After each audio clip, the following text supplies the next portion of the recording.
நன்றாக படிக்க வேண்டும். படித்தால் சொந்த காலில் நாம் நிற்க முடியும். நான் அடிக்கடி நினைத்து பார்ப்பேன், ஒருவேளை நான் படிக்காமல் போயிருந்தால் இந்த ஊரில் நான் எப்படி வாழ்ந்திருப்பேன் என்று எண்ணி பார்க்கிறேன். 13 வயசுக்கு மேல இந்த ஊர்ல என்னால தங்க முடியல. 8ஆம் வகுப்பு படிச்சு நான் வெளியே போனவன் தான். எனக்கு இந்த ஊருக்கும் ராசி இல்லாம போயிருச்சு.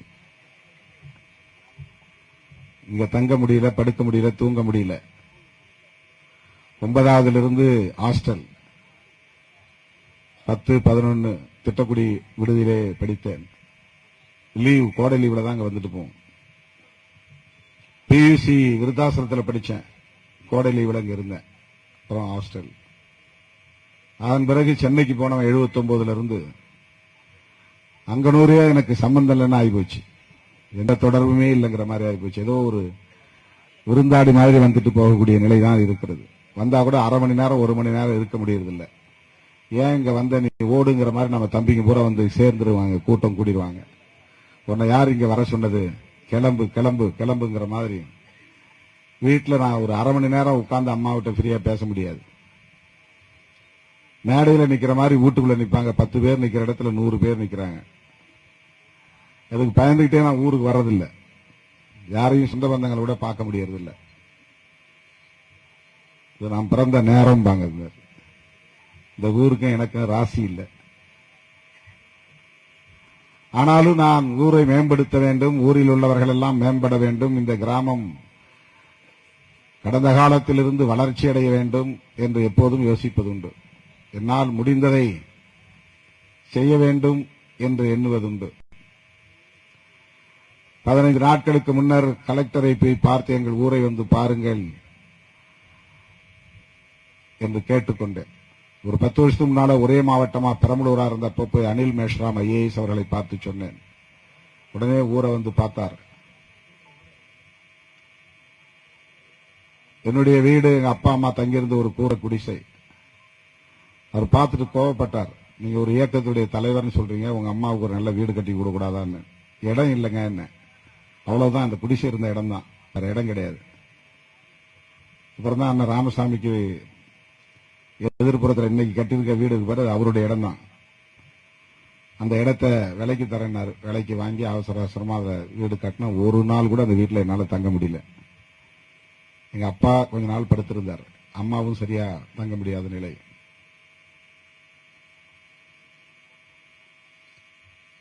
இன்றைக்கு 63 வயது.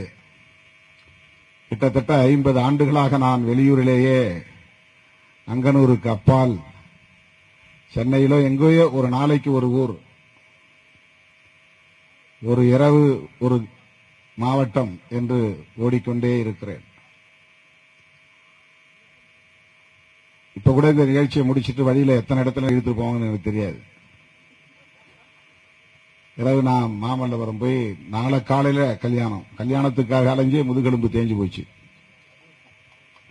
இங்க கல்யாணம், அங்க கல்யாணம், அங்க கல்யாணம், காது குத்து, மஞ்சள் நீராட்டு விழா.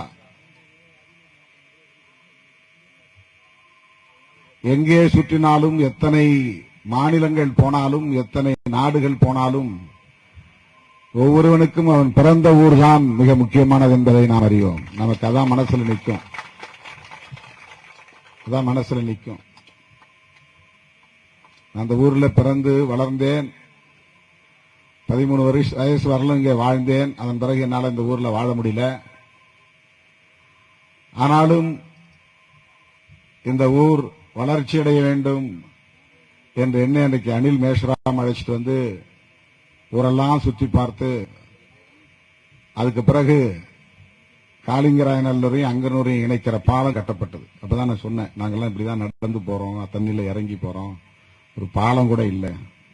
அவர் எடுத்த முயற்சி தான் இந்த பாலம் வந்தது. அதுக்கு பிறகுதான் பல சாலைகள் உருவாயின. அதே போல அண்மையிலே அரியலூர் மாவட்ட ஆட்சித்தலைவரை பார்த்து சொன்னேன். வந்து 3 மணி நேரம் சுற்றி பார்த்து இந்த ஊருக்கு செய்ய வேண்டிய பல கோரிக்கைகளை நிறைவேற்றி தருவதாக உறுதியளித்திருக்கிறார். அதனால்தான் இங்க செல்லப்பிள்ளை மேடையிலே வந்து நம்ம ஊர் கோரிக்கைகள் பலவற்றை நிறைவேற்றுவதற்கு துணையாக இருக்கிற திருமாவளவன் அவர்களுக்கு நன்றி என்று சொன்னார். அருமை தோழர்களே, நீங்கள் ஒவ்வொருவரும் உங்கள் பிறந்த ஊருக்கு உங்களால் ஆனதை செய்ய வேண்டும். உங்களுக்கு இருக்கிற செல்வாக்கை பயன்படுத்தி அந்த ஊரை மேம்படுத்துவதற்கு உங்கள் ஊரில் இருக்கிற உற்றார் உறவினர்களுக்கு பல வகையில் என்னென்ன வகையில் எல்லாம் உதவி செய்ய முடியுமோ அந்த வகையில் எல்லாம் உதவி செய்ய வேண்டும். ஒருத்தர் அழைச்சி போய் ஒரு பள்ளிக்கூடத்தில் சேர்த்து விடுறது கூட பெரிய உதவிதான். இந்த ஊர்ல நீ இந்த கோர்ஸ் படிக்கலாம்னு வழிகாட்டுறது ஒரு பெரிய உதவி. அதுக்கப்புறம் அவன் மேலுக்கு வந்துருவான், அவன் 100 பேருக்கு வழிகாட்டுவான். உங்களுக்கு இருக்கிற அறிமுகத்தை அவர்களுக்கு பயன்படுத்த வேண்டும். உங்களுக்கு இருக்க செல்வாக்கை உள்ளூரிலே இருக்கிறவர்கள் வளருவதற்கு பயன்படுத்த வேண்டும். எப்படியாவது ஒவ்வொருவனையும் பல்கலைக்கழகம் வரையில் அனுப்பிவிட வேண்டும். அவன் போய் படிக்கணும், யூனிவர்சிட்டிக்கு போய் அவன் ஏதாவது ஒரு காலேஜில் போய் படிக்கணும். கல்வியால் மேம்பட்டவர்களை எந்த சக்தியாலும் வீழ்த்த முடியாது. யாரையும் சார்ந்து வாழ வேண்டிய அவசியம் இருக்காது. 8வது படிச்சுட்டான் போதும், எங்கேயும் அனுப்பாதீங்க. நாங்க எங்க அப்பாவுக்கும் எங்க அம்மாவுக்கும் வாக்குவாதம் ஆச்சு. இவனை கொண்டு போய் கிட்டக்குள்ள சேர்க்கணும்னவனே, எதுக்கு 2 ஆத்த கடந்து பிள்ளைய அனுப்புற நீ? அதெல்லாம் வேண்டாம் வேண்டாம், அவன் இங்கே இருக்கட்டும். 2 ஆறுன்னா சின்ன ஆறு, பெரிய ஆறு கடந்து போனா பிள்ளைக்கு ஏதாவது ஆயிருங்கிற பயம் அவங்களுக்கு. அனுப்பக்கூடாது நாங்க எங்க அம்மா. சும்மா போயிட்டு அவன் ஒரு எஸ்எஸ்எல்சி வரலையாவது படிக்கட்டும் அப்படின்னு என்ன அனுப்பிச்சு வச்சார். ஒருவேளை அம்மா சொன்னபடி இருந்திருந்தா நான் 8வது பாஸ் பண்ணிட்டு இங்க ஊருக்குள்ளே அப்பா அம்மா செஞ்ச வேலையை தொடர்ந்து செஞ்சுக்கிட்டு இருந்திருப்பேன். அதுக்கு வெளி உலகம் தெரிஞ்சிருக்காரு. இன்றைக்கு நம்மை எல்லாம் மனிதர்களாய் தலைநிமிர வைத்திருக்கிற மகத்தான தலைவர் புரட்சியாளர் அம்பேத்கர் அவர்களின் அரசியலையே